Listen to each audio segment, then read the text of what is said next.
And as time went on, I just realized that that relationship was never going to be okay. I was never going to be that type of person. I'd never been that type of person to have a great relationship with substances. I always, do too much, kind of go down a dark place. So I started to make some changes and it took me a while. So years.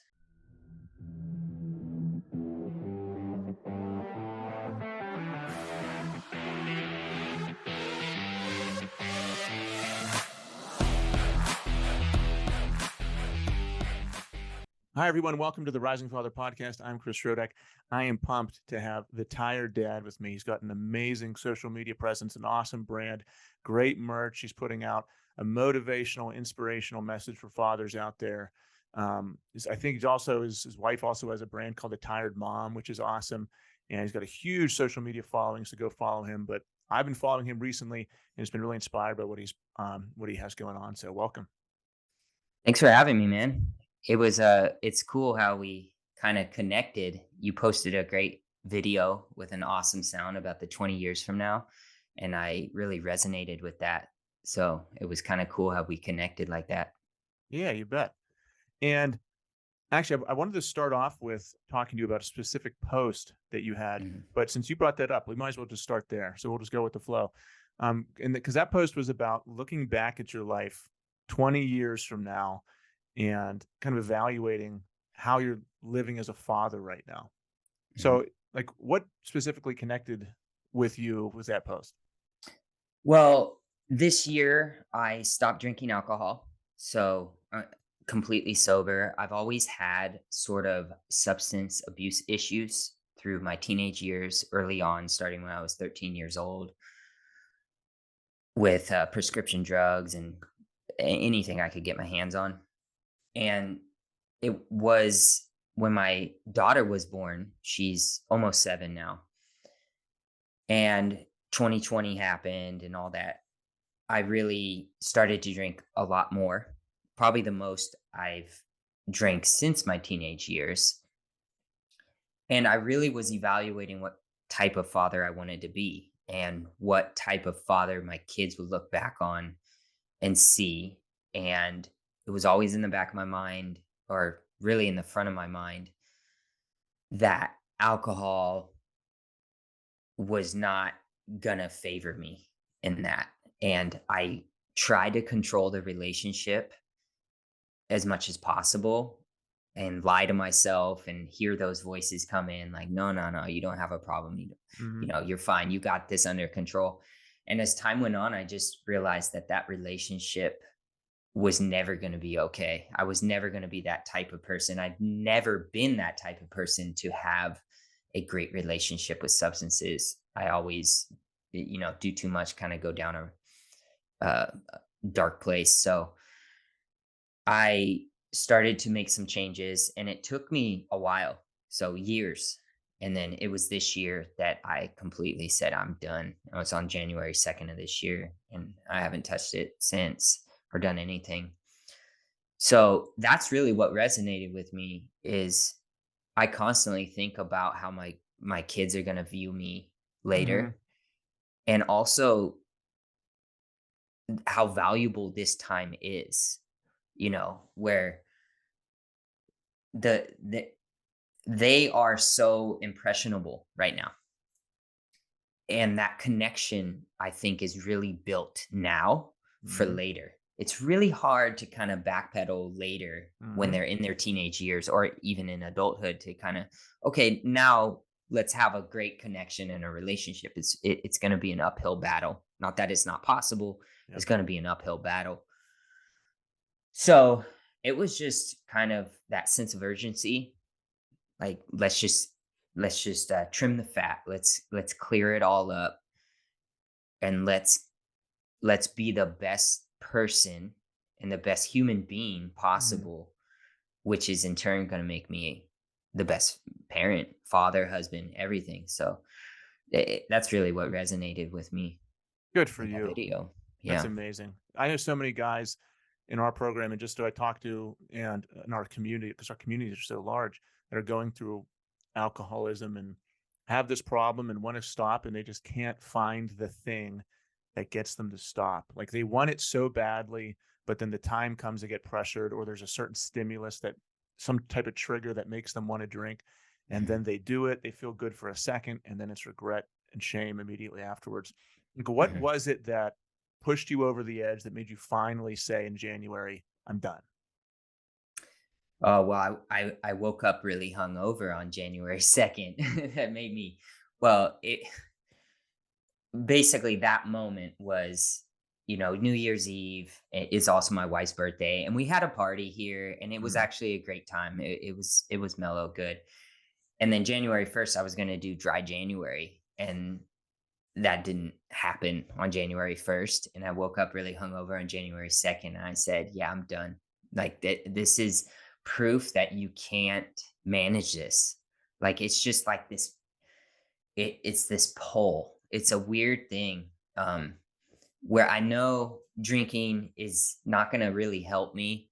I mhm, mean, it does help for a very short amount of time with, intrusive thoughts and anxiety and all that stuff, and that's why I found out my number 1 reason was I was just there was so much stuff I was holding in mm, for decades, for a mhm. long time that I never dealt with, and emotions and stuff that if anything came up is that's what was my desire to drink to kind of Push it just down.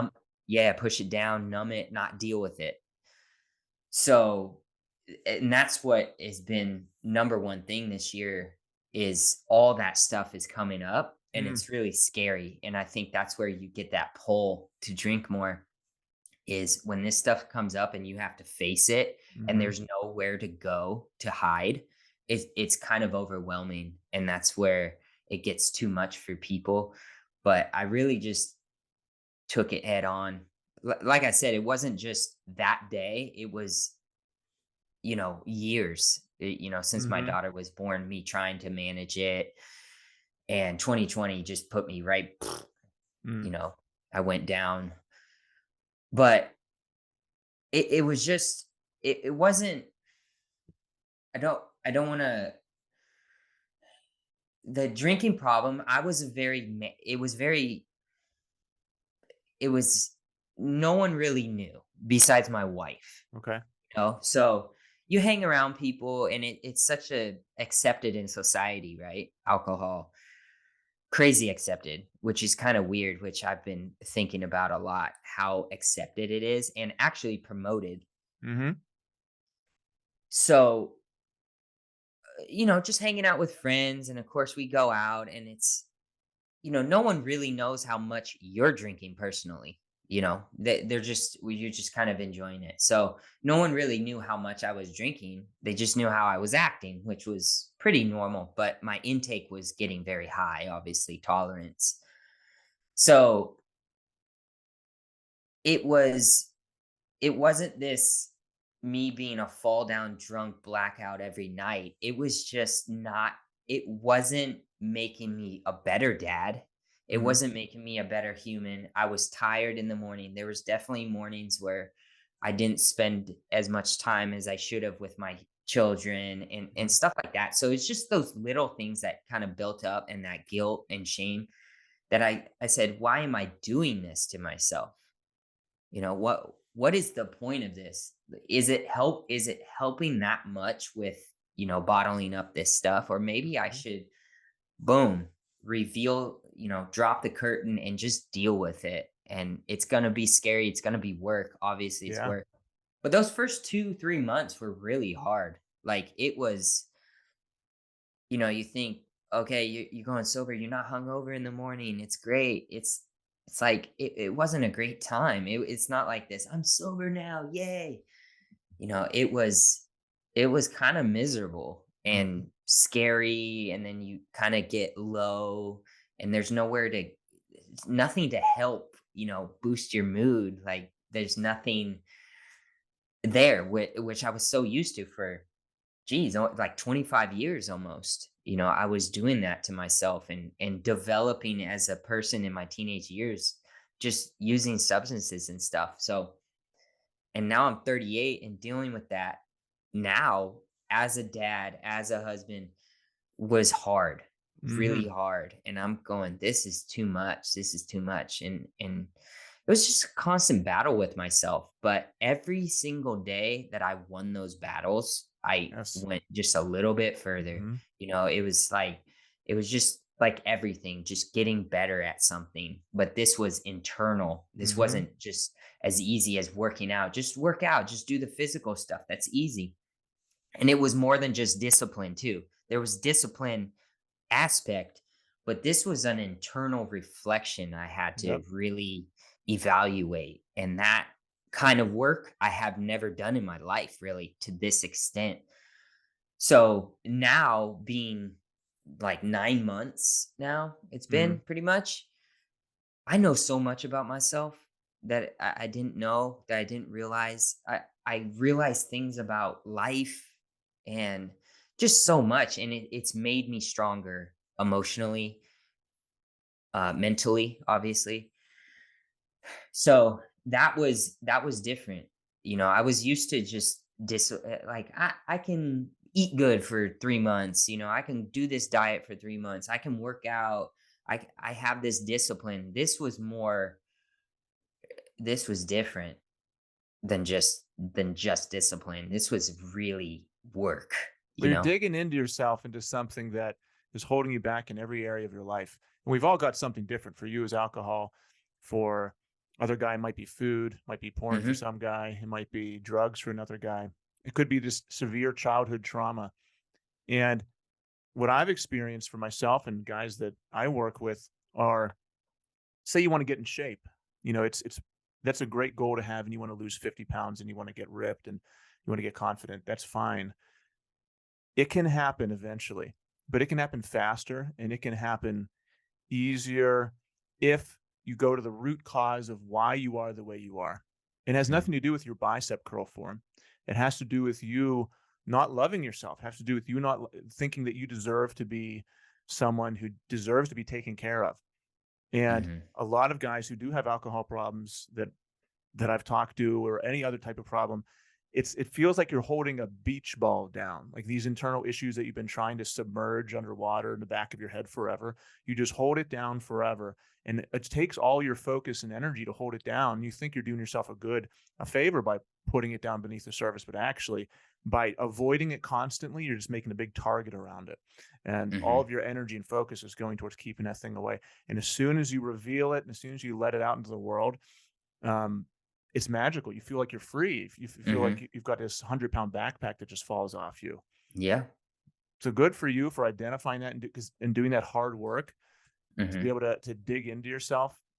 Because whenever you Yeah. finally do that, you feel lighter, and a lot of other areas Mhm. of your life can start to finally take off. Yeah, and it's really, you become sober and you reveal all these things about yourself, and then it's up to you to really change those things, because you can become sober and then still be kind of a crummy person. Do you know what I mean? Like, that's not gonna just being not drinking is not going to just make your life better. Like, there's another aspect to, now what it does is reveal, like you were saying, it reveals what you've been holding in. Now you have to deal with that, and really, instead of numbing it down, Hmm. you have to fix it and change those aspects about you, and you change as a person. And then, it's this, yeah, that freedom, and to know that, okay, I can do this life sober, and I can, what works for me, what makes my mind, when I start going to that place, what can I do to, uh you know give myself a rush of feeling good, and kind of that dopamine, you know, which is obviously working out. I do cold plunges, which I love, which is just me needing to feel something extreme. Yeah, just did one this morning. I always say, I've said this year that I realize who I am. I'm gonna either do extreme things that are good for me, or I'm gonna do extreme things that are bad for me. Hmm. So I have to go on hikes. I have to work out. I have to do cold plunges. I have to do breath work. I have to drink 24 things of sparkling water a day. Like I drink tea at night. I have to have these routines. It's just who I am. Mhm. And that's what I've realized about myself is I don't like boredom. I don't like that stillness. I'm Yeah. working on it because I think there should be an aspect to me that should be okay with being still. But right now, it's still early on in my new journey that I need to. I'm still battling. It's gonna be a battle, and I know that about myself, and I know what's working and what's not. And you're allowed to be different. Like thinking Hmm. that you have to be or should you have to accept stillness. I'm the exact same way. I talked about this in our on our group call 2 days ago. I had I don't know. We time block every 30 minutes. We time block. We schedule. I have a pretty packed day, and the other day, I'm in a golf league, and I golfed one time this entire year. There's been times in my past where I've golfed like 99 times in the summer because I was a teacher. Hmm. Can't do that anymore. But Yeah. I golfed one time this entire year, and then my best friend, who's the best man at my wedding, he was like, "Hey man, do you want to go on this golf outing with me?" I was like, "Okay," because I just feel like I need to invest in that relationship. So I went on the golf outing, and it was so hard for me to relax and not be on my phone working at my business or Hmm. working at something or making progress towards the goal and just sitting there and enjoying the beautiful weather, the friendship, and I told myself like, "Yeah, this is something you need to also work on is to Hmm. be able to relax." But at the same Hmm. time, having our routines do make us like that is who we are. If we have these non-negotiable things that we do every single day, like working out, doing cold plunges, I do both of those, love them. Hmm. I have a sauna in my backyard. I love going in a sauna. Like all these Hmm. morning routines and evening routines, things that we do every single day do define us. Like it's Hmm. exactly who we are as a person. And sometimes if I feel for whatever reason I buy the bullshit in my head that you don't need to wake up and go to the gym. You feel Hmm. like a different person. Like whenever Hmm. you don't do these routines that define you, you Hmm. feel so differently. Like it's like your Hmm. identity is not the same. Hmm. Yeah, and I've really been doing a great morning routine. For me, it's I wake up an hour before my family does. I get the sunrise. I love watching the sunrise and having my cup of coffee when I do that.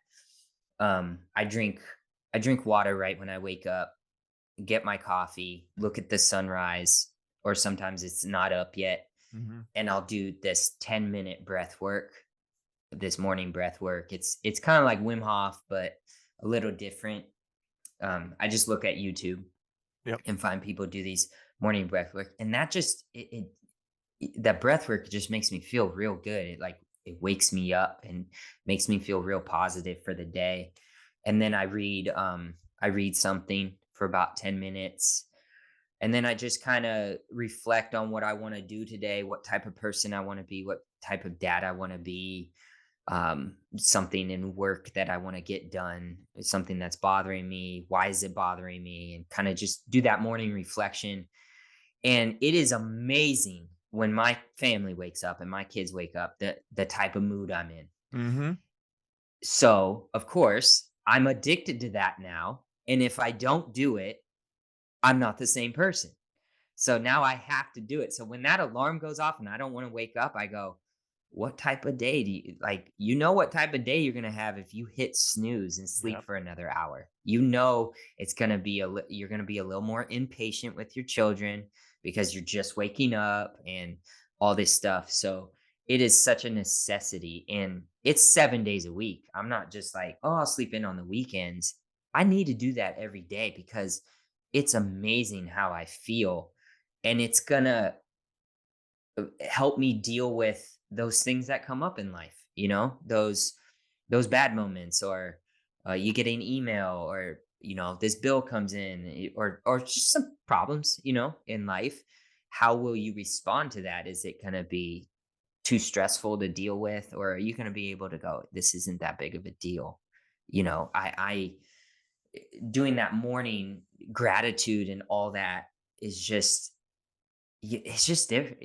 I mean, you know what I'm saying, but it's just different. It's your whole day is different, and it's literally just an hour, I like, know. and it changes the next 24. It's Yeah. crazy. I mean, I used to not do that. It's for me, it's fairly Mhm, recent. We get up, mhm, I get up at 3:45 and I go, but I do my whole workout in the morning. So and my wife goes to CrossFit at 5:15, so I have to get back mhm. by the time she leaves. Like That's 3:40, early. yeah. So I do 3:45.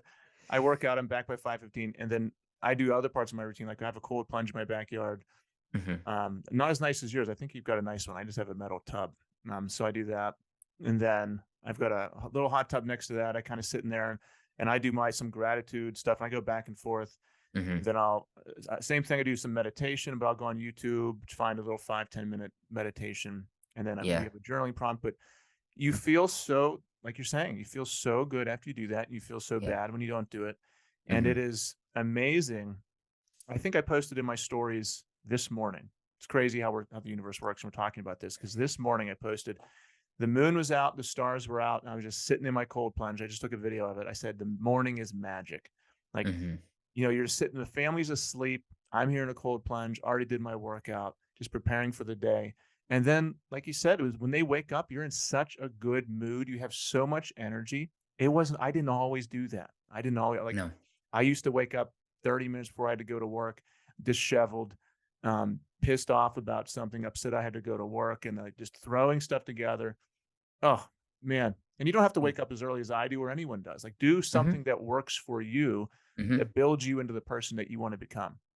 Yes. Yeah, it's not there's not this people like to promote there's this one way, like, this is how your morning should work if you wanna be successful. This is what everybody does, and it's like, okay, I mean, but eh, and even with getting sober, like, what has helped me may not help you. I don't know your reason why you're not sober, you know?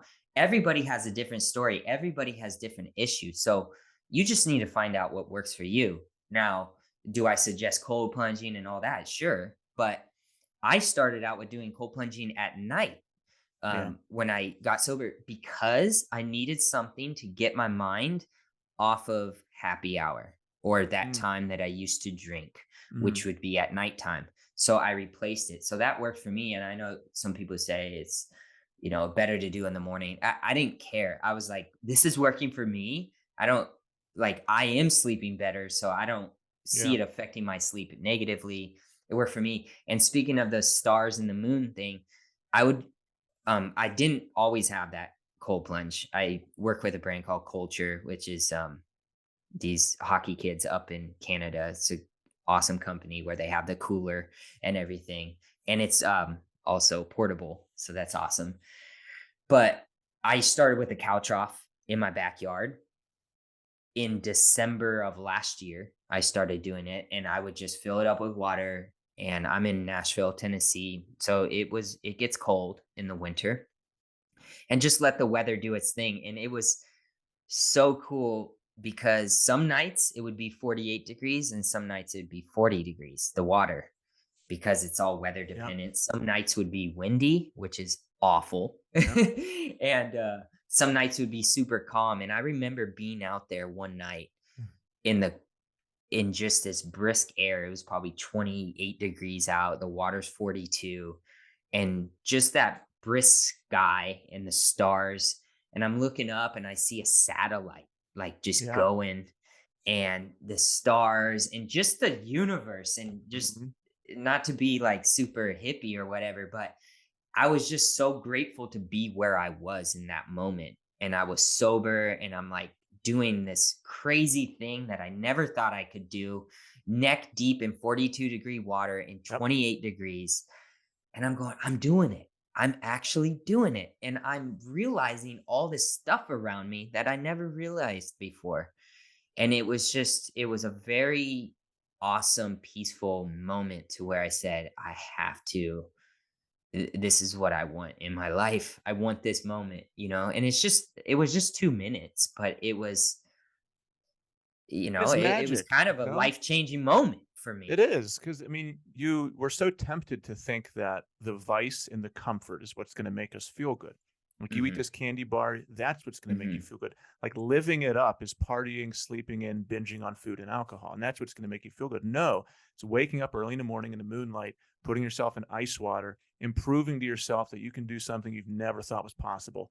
That's what's Mhm. going to make you feel good. Like Yeah. it's real magic being out there and Mhm. just suffering a little bit, but proving to yourself that, man, I can do that. And when you do that, you start to think like anything's possible. Because before you Mhm. thought that was impossible. And then every Mhm. single day you do something else that just pushes your vision higher. Yeah, and you just get that newfound confidence, and it's yeah, it was amazing for sure. That's fantastic, man. Yeah, the the cold. I'm in Pittsburgh, so it also gets very Oh, cold here. whew. Um, Yeah, that's real cold up there. yeah, it's not winter yet, but this morning it was 45, and so Yeah, the it's cold getting plunge was cooler cold. here too. Yeah, but it was freezing, and I had those thoughts in my head before I got back from the gym. It was like 5:15. My wife left, and I walked inside. And I was like, "Am I really gonna do this cold plunge? Like, am I really gonna do it?" And the whole Mhm. ride home, I was telling myself, like, "Nah, nah, you don't have to do it." But Yep. even as I put my foot in, I was still like telling myself, "You don't have to do this. You don't have to do this." But Yeah. as soon as I got in and the water went up to my chin, I was like, "Ooh, this feels so good. Thank Yeah. God I decided to go all in and just do it." Yes. Because you feel powerful, you feel confident, you feel powerful, and it gives you a fire that you don't get by sleeping in and taking the easy road. Mhm. No, it's people that know that I do the cold and they think I'm crazy and they think I'm like super good at it. Like, oh man, your breath, you catch your breath so quickly. That's amazing. I've almost done it for a year straight. I'm probably by the end of December, I'm probably going to be over 250 cold plunges this year in 12 months. I'll probably be there. I still have days where I do not want to do it. After say over 150 cold plunges, there are still days I look at that water for literally 10 minutes at night or in the morning and I'm just going, "You've done enough. You don't need to do this. I don't wanna do this. I'm already cold, and I'm not even in the water." It does not ever get easy. Now, just like working out, some days I'm stoked about it, and I get in there, and I feel great, and it's just a good and I'm in there for 4 minutes, and it feels great.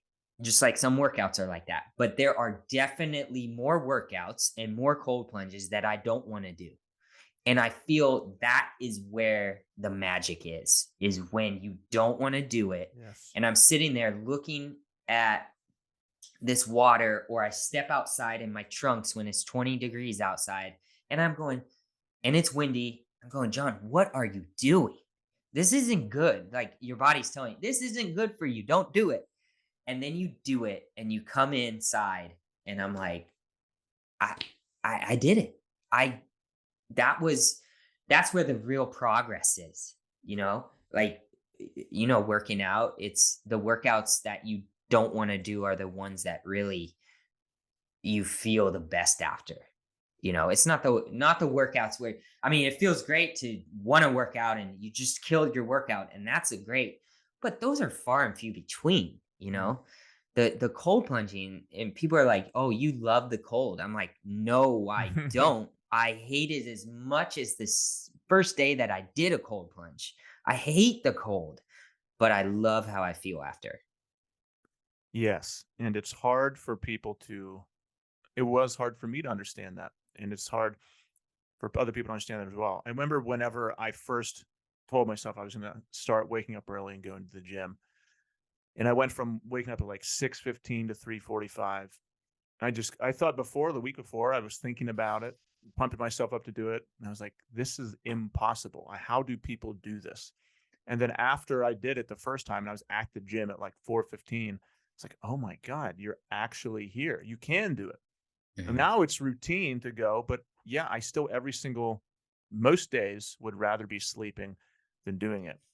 Yeah. Um, but it's kind of like it can be tough whenever you don't see results right away to Sure. keep on getting yourself to do it, like such as quitting alcohol, if you're in the midst of that struggle or trying to lose weight. And something you said is so true. It's kind of like the muscle you are building isn't the physical muscle or whatever. The muscle you're building is getting yourself to do something that you don't want to do.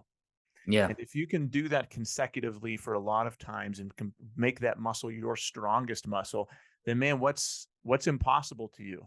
Because if you can Mhm. get yourself to jump into a cold plunge when it's freezing outside and the wind is howling and it's hellish, even if it's Mhm. craziness, like if you can get yourself to do something you don't want to do over and over and over again, that is the muscle that you're making really, really strong. And then you can transfer Mhm. that to every single area of your life. Yeah. Yeah, I've always said it's the start that stops most people. And that goes for anything because we want because it gets worse before it gets better. So that first week of being sober, I didn't feel good. I didn't feel good. If you're eating bad, that first week that you start eating good, you don't feel good. The cold plunging is miserable the first time you do it, you know? But if you stick with it, you have to know and you have to keep reminding yourself that it does get better and it might take some time. And that's the hardest part is getting sober this year. I'm thinking, "Oh, you're just going to start enjoying life more and you're going to, be more patient with your kids and this whole new life." And you're kind of stoked on that thought, that you're starting something new. That goes away and you're stuck with the hard work. Mhm. And you got to know that those hardest moments, that's what's going to get you to that place you want to be, and it might take months. It might take a year. I don't know. It depends on the person and where you're coming from. But there is this awesome, awesome light at the end of the tunnel, And every at time you the end. push past that point that you would have quit before, you make yourself a little bit stronger. Hmm. It's like, oh, this is too uncomfortable. This is too hard for me. I haven't suffered this much. Normally in the Yeah. past, I would just go back to sleep. But every Hmm. day you decide to get up and go to the gym or get in the cold Hmm. plunge. When you would have quit, you make Hmm. yourself, you kind of add armor to yourself. Because Hmm. if you can make it to the gym when you're feeling like crap, then, the dog was barking, your kids are screaming, and every problem with your car and life's going to hell. If you can still make it to the gym or do whatever your goal is in the worst circumstances, then you're increasing that threshold of Hmm. yourself not quitting. And then you Hmm. just become a person who doesn't quit ever because you have this Yeah. history of not quitting when things get really, really hard for you. Hmm. And I also think that some people have too high expectations at the beginning and they're not patient enough with themselves. So say you want to get sober and you're sober for 2 weeks and then you slip up and they're like, "See, I can't do it. I'm done." It's like, "No, that's part of the journey too." And with eating well and working out, it's not going to be you're not going to be great from the get. Yeah. Now maybe you are, but it's okay if you slip up. It's not, I've had guys tell me they were sober for a year and then slipped up and they're like, "Well, now I haven't been sober for a year. I'm starting over." I'm like, "No, no, no. Think of all those sober days that you Yeah. got last year and you just slipped up one time. So in the past 370 days, you drank once. That's the most ever that you've done. So you have to you can't burn yourself out. You can't have these super high expectations. You got to know that you're going into something very hard and you're going to give it your all. And some days you might slip up. I mean, there are some days where those voices won and I didn't do the cold plunge. And I Hmm. was just like, "Nope, I'm done. No, I'm not doing it tonight. I'm going to take a warm bath instead." And I feel like there's victory in that too.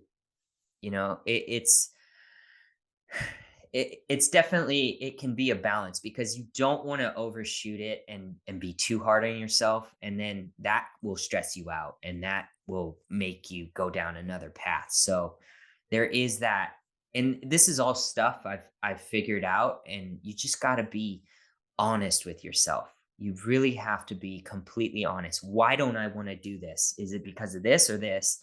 Why do I want to drink? Why do I you know, whatever, and really sit down and reflect on why do you feel low today? Why do you feel depressed today? Why do you feel anxious today? Why is nothing making you happy today? Really do that internal work, and you'll find out so much about yourself versus, on days like that, you just, oh, I'm gonna eat a bunch of food, or I'm gonna Mhm. go drink, and Mhm. I'm gonna, find that quick dopamine or whatever, or even I'm gonna sit on my phone for 3 hours and just like whatever, and then that makes everything worse. So Yep. just be honest with yourself. There's a good book I'm reading called The Shame That Binds Us, and they talk about it's called a shame spiral, meaning Hmm. that you do something that causes shame to yourself, like drinking or whatever it is for you, and you do that to numb a certain pain. So you do that thing and feel shame, and Hmm. then because you feel shame, you start to do that thing more to take it away, which just Hmm. continually spirals you out of control. And that happens. Can they can take the alcohol, but put it to food, put it to porn, put it to drugs, whatever your thing is. Hmm. Gambling. For some guys are addicted to work, and they Yeah. never see their kids ever. And I've talked to specific guys, very successful business owners who have to be at work because that's the only place in their life where they feel progress. And the relationship with their wife is going down the toilet, the kids is going down the toilet, but they are addicted to that feeling of being at work, so they have to keep on doing it. But Yeah. you were talking about perfection and wanting to be perfect, like the guy who said that I was not sober for one day, so I wasn't sober. And we go through this talk all the time because we have in our program, we have things like, okay, you got to hit your macros, you got to do your workouts and do all this kind of stuff. And so many people are used to 75 hard, where if you Hmm. screw up once, you failed and you have to Hmm. start it again. And that gets into Hmm. so many guys' heads and it Hmm. sabotages them. Instead of thinking like, I always tell the guys, no, you're on a mountain. You are climbing a mountain. Hmm. You've done with us, it's not like you start back whenever you started at the beginning of the mountain. It's like, no, you've been climbing this mountain for 2 months. You have one Hmm. slip up. That means you just slipped on a pebble. And then the next day you keep on climbing the mountain. Like you don't go all the way back to the beginning. Hmm. And whenever we tie our identities to this perfectionist result, we are killing ourselves. We're making a noose for ourselves to hang ourselves in because that's Hmm. unrealistic. It's not possible. And you're saying, if I don't achieve this perfect result, then I'm a failure. So at the get go, you're telling yourself that you are going to fail basically because Hmm. it's impossible to be perfect. Hmm. Like, don't like, no, it's I'm the person who does the cold plunges. Yeah, I'm going to screw up. The person I want to be in the future is going to continue to screw up. I'm the person who goes to the gym. I'm the person who doesn't drink alcohol. And yeah, if you screw up once in a while, okay, just rebound fast and continue. Hmm. Because if you consider yourself a failure and you get depressed and you spiral, then guess what? You're a worse husband, you're a worse father. And, or you could just say, oops, and the next second, you're back to being an awesome dude. Yep. So true. For Amazing sure. stuff, man. I wanted to talk a little bit about like the why behind all of this because Hmm. you went sober. You're in this like awesome self development journey right now, um, and like the why behind it. You mentioned at the beginning was for your kids. And Hmm. how old is your kid? My daughter is almost 7 and my son is almost 4. Okay, all right. I got a 9-year old boy and a 7-year old daughter. Hmm. Um, so what were some of the things you were worried about like transferring to them? Like I know obviously like not alcohol yet, or maybe in the future Hmm. possibly, but what were some of the like the behaviors or things that you wanted to spare them from by going on this journey? I mean, definitely getting impatient or angry with them, um, not or missing out on the moments. As you know, it goes fast, and their phases are so fast. It literally, you wake up one day and they could be different, or they could do something new, or it's simply not say a word like they used to say, and all this stuff goes fast. And if you're not paying attention and you're not well up in your mind, you will miss it. And I think the biggest thing was I feared regret. I don't, we got one life. As I get older, I realize, we have one life, and time is moving, and there's no going back. So I don't want to look back in 20 years and have regret. So that was the biggest driving force, is just, not missing out, and obviously building the deepest connection possible and being a great example to them. So, of course, there's going to be stuff that they probably will point out that I did wrong or whatever. But at the end of the day, when they get older, I want them to say, well, you were always with us, and you were present, and you also lived a life that's worth living. Like, I want them to essentially be proud of me, or to look at, if I tell them, hey, don't do this, but they're like, well, why is your life like this? Um, I want to be a good example that I'm living what I'm saying, because kids don't listen. They don't listen to you. They follow or emulate what you do. So you could tell a kid, clean up your room. Why is your room so messy? And they're looking at your room like, well, your room's messy. Why are you telling me to? Well, because I said so, because I'm your dad. Everybody's heard their parents possibly say, you're asking them a question like, well, why? And they said, because I said so, or because I'm your father, I'm your mother. And kids are asking why because they really don't know the answer. And that's your parent. That's a opportunity as the parent, a teachable moment, to explain to them why. Like, they're asking why, and then they're asking, why aren't you doing it? You know, like, a simple example, don't say bad words. Then why do you say bad words? Because I'm an adult and I can.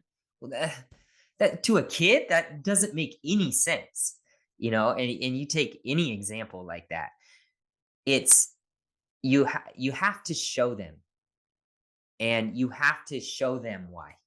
Not just tell, you have to be that example.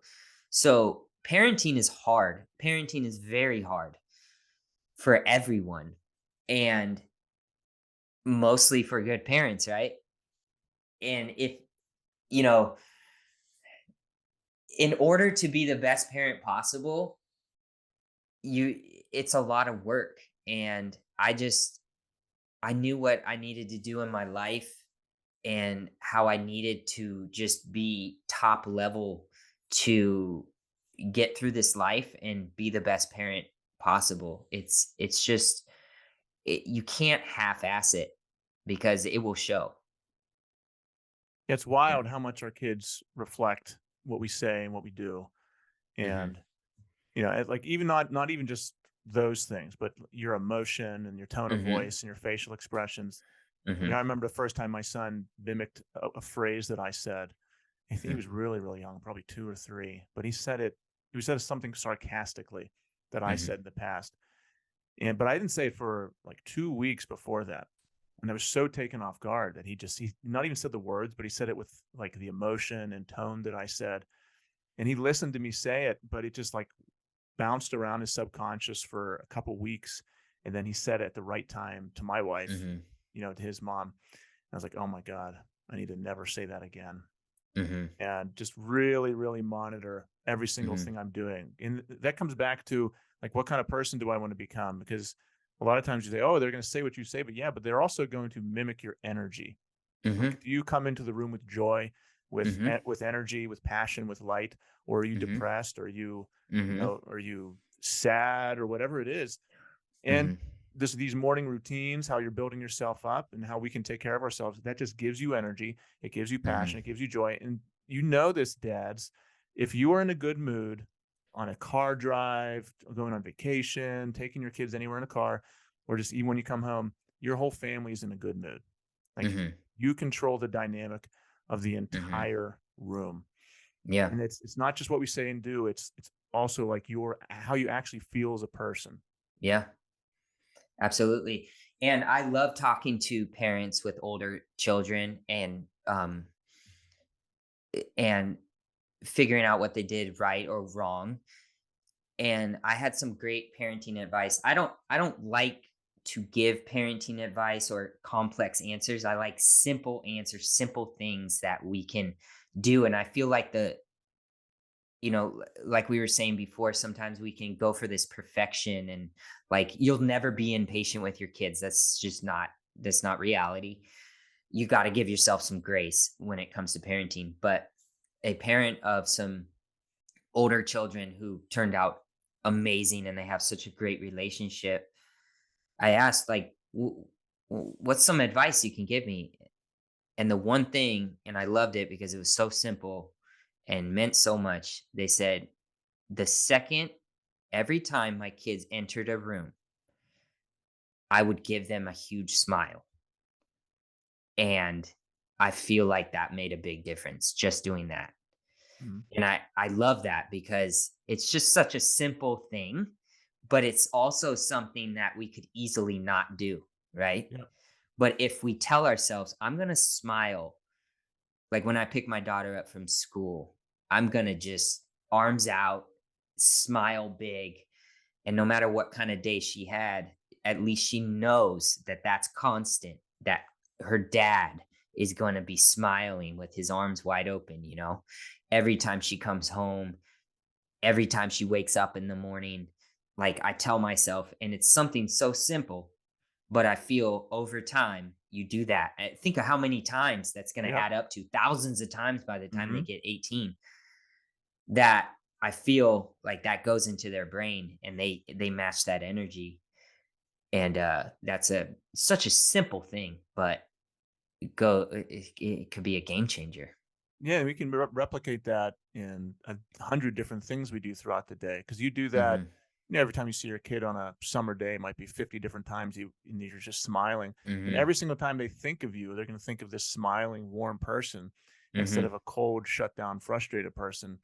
Mhm. And it's yeah, you could miss it because if you're really thinking about yourself and you're thinking about your own problems, your own issues, you're not realizing that, yeah, your kids are just, if you just put your eyes up, like your kids are probably staring at you, like watching you and Mhm. wanting you at that moment. And it's Mhm. also like one of the things that we do is the little words we like, how we describe our kids whenever we're talking to them. What nicknames are we giving them? Are they positive? Are they negative? Are they building them up or tearing them down? And just the little phrases we use over and over again to our kids, multiplied by thousands of times by the time they leave us, you could severely grow your kid and make them a stronger person, or you could tear them down. Like that's Mhm. amazing. That's a really fantastic thing to do. And then I would say, yeah, let's transfer that to a million other different ways we could do it with a kid. And Mhm. then you could do it to yourself. Like, how are Yeah. you talking to yourself? What's your inner voice like? And Mhm. these little words that you're talking to yourself 1,000 times a day, are you Mhm. building yourself up or you're tearing yourself down? That's fun. Yeah. I love it, man. I love this kind of stuff. I love it. I love like life's journey, sometimes there's so much to learn and there's so many things that we can do. It's like endless. So just like that gets me excited just to know that there's so much more and just finding the joys in life and the joys in parenting that when it gets hard because it will, you know, we can be well equipped and we can also, learn from our mistakes and continue to learn and grow. I just love that it's really infinite, that Absolutely. process. Well, thanks, man. I think that's a amazing spot to wrap this up and end it. It's Mhm. been a fantastic podcast. I like to leave it open ended because I like to see where it goes. And I love Mhm. that we went on a self development journey and talking about rebounding and rehabilitating ourselves because there's so many guys out there who can benefit Mhm. from from your story. And you know, a lot of times when you're in that situation, you think that you're alone. You think that you're the only one who's done it, and or that you're Yes. the only one who's suffering right now. It's like, Mhm. no, many other people are going through the same thing. and you Yeah. can get out of it. So Yes. hearing your story is very, very beneficial. Yeah, and that's why I wanted to share my story, and that was a battle, the vulnerability of that, and I feel a lot of addiction is we're told to keep it silent, or fear of judgment, or I just said recently I put my story out there, and some close people to me were like, "Are you sure you want to do that? Because what if you like drink again? What if you messed up? Like everybody would think you're a failure or this or that." I said, "You know what? That's worth the risk because I feel there are so many people that feel like that, and that's why they don't put their story out there. That's why they hold everything in, is fear of those mistakes, and we need more vulnerability, especially amongst men. We're so naturally gonna push things down and say, "No, no, no, I don't wanna show weakness. I don't wanna show this. I'll deal with it myself." That's so natural for us. And when we're vulnerable, you can help so many people with your vulnerability. So just get out there and be vulnerable and open up, and not only can you help somebody, but it feels a lot better to get that out and to get that off. And at the end of the day, it's not about other people, it's about you and your mental and your self-awareness and everything that matters, and your kids and your family and everything. So Fantastic. I'm really glad we did this. I have a great perspective on fatherhood, and I love talking to people that can see their life in a different perspective and a different light, and like how the actions they're taking right now affect years mhm. down the road. And the smile thing that stood out to me was, talking about the understanding of, yeah, I smile at my kids, 100 times a day, times 365 days a year, times 18 years. Real magic can happen. Yep. So thank you for that, man. All right. Yeah, thanks for having me. What do you want people to know or follow you? My website, tireddad.com, socials, we got YouTube, Facebook, Instagram, TikTok. It's all the Tired Dad. And I recently started a podcast. Got a handful of episodes up there, the Tired Dad podcast, and it's on all the platforms. Awesome. Thank you so much, man. Thank you.